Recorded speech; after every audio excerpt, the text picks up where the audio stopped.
Nobes, congratulations on your contract extension. Takes you up to 2021. You must be absolutely delighted.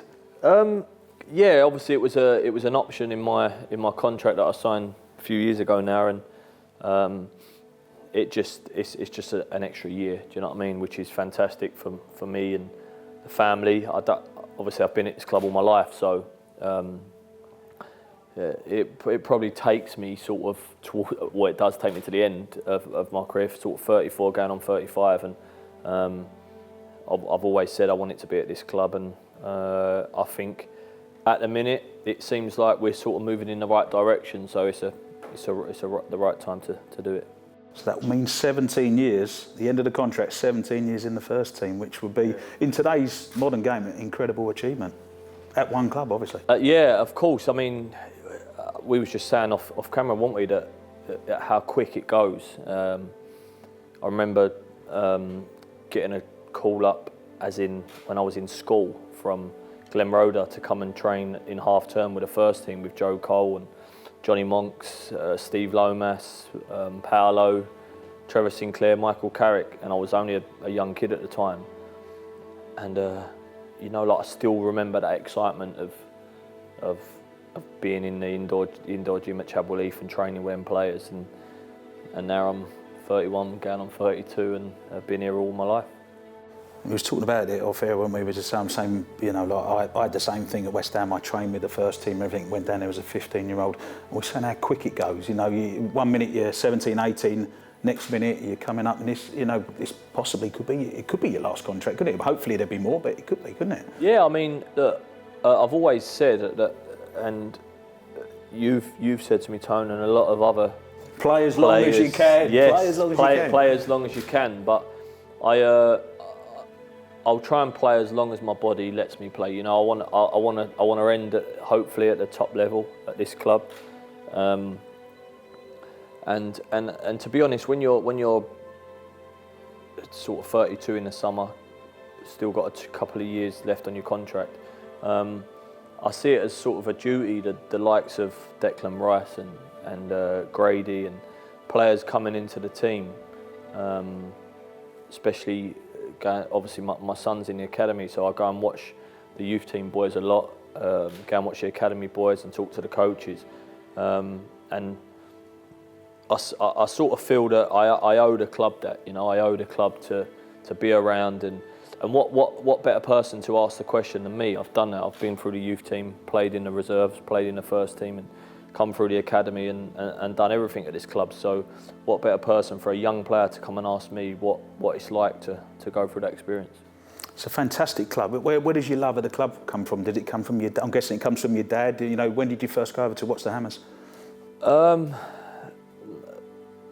Just when you left, I think. Surely I was your favourite player, surely. To be honest, look, listen, I remember, I was just saying, I remember Big Johnny Arts in Kitson, and Dixie would have been playing, Dixie, of course, yeah, and then, but it was obviously when I was young, it was like sort of Joe Cole, Michael Carrick, sort of. That's who, when I was in the youth team at 15, 16, that's who we watched out for, you know, and you see him coming through the academy. And I don't care what anyone says, when you're in your academy and you get that. You get close to it. So I was 15, 16, training in and around the first team, and then you see the likes of obviously Joe and Michael, and obviously years before me, Frank, Jono and Rio, Anton come through. You think, oh, I've got a chance at this club. What was your, you know, when you arrived at the club as a youngster, what was your expectations? I mean, in your wildest dreams, could you ever imagine playing 450 games nearly there? And what, you know, being club captain, what did you want out of your career at West Ham? What did you expect?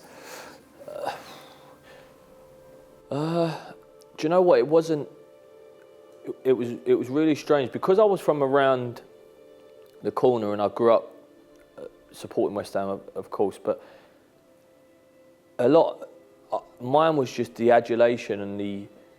I suppose you could probably call it fame. Like when you're a 16, 15-year-old and you're still in school and you go and play for the reserves at 14 with first team players, and all of a sudden you're out on the pitch at Upton Park at the age It's an amazing of 7. feeling, though. It's when mad, you're a fan, Tony, when you're a fan, it's hard to describe. Yeah, isn't it's it? so hard. But it's the best feeling in the world. Because I remember, obviously, it's well known. After my first game, my mum and dad was away in Cyprus, and my wife now, but girlfriend at the time, was there, and we walked home after. You know, I come out and walked over past. Didn't go down the pub like what we used to. No, there was a couple of times I went and see my dad in the Central on Barking Road. We've done the same things, yeah. But that, obviously, I don't think that would happen anymore.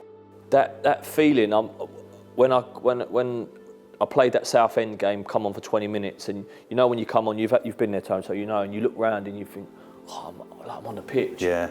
And then you go through stages, and some of them stages are so hard, and I'm on Declan and I'm on Grady now to let them know that please believe this is not a smooth ride. No. Like you have to be so mentally strong to be able to cope, especially now with social media and the pressure of actually being a Premier League player.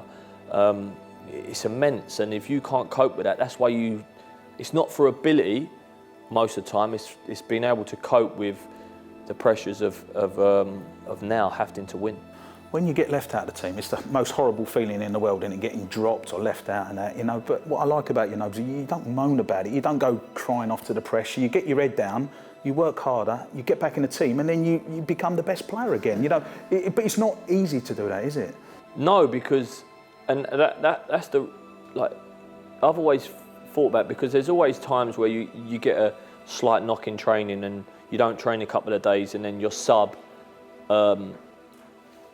And the manager thinks, I can't play him this week because he ain't trained twice and we've got a tough game, and then you sub, and then you come out after, and whether it's your mates or your parents or the press or whoever say, what's it feel like being dropped? And or when you do actually, and the manager goes, look, you ain't performing right, I'm gonna take you out this week. And I mean, obviously you're gonna be upset, but what am I going to do? Throw my toys out the pram? And a lot of players do. Yeah, I know, and that's why they end up in all around the world, or in lower league football, or they go elsewhere and don't play. They move their families all around the country and end up not happy. But as I said, why? It's just not in my nature to do that. Obviously, I'll make my feelings known that I'm not happy. Not to the players, but I'll tell the manager. But as you say, I've been really lucky with injuries. I've stayed pretty injury free over my career. You get the odd knock now and then, but to play like 30 odd games a season for 13, 14 years is pretty special. You said that it was your boyhood dream to play for West Ham. You've done that, you know, like we've spoke about the new contract. You know, what does the future hold for Mark Noble? I don't. Coaching, I don't managing, media. I don't know. I'm hoping. Do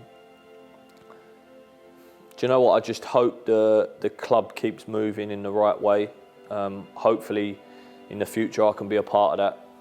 Would you like to stay on? You know, like, get involved with the coaching side of it, Nobes? You know, when you're playing days. To be honest, Tony, I ain't even done my coaching badges at the minute because football's so intense now. And when you get the summer, I like to spend it with my kids and the wife. But I'd love to be involved somewhere. I think there's no better person than me at this club to know the morals and the way the club should be. Not run. I don't mean run, but I mean as in keep the foundations proper. Right direction, yeah. Yeah, with the young players, with staff members, because the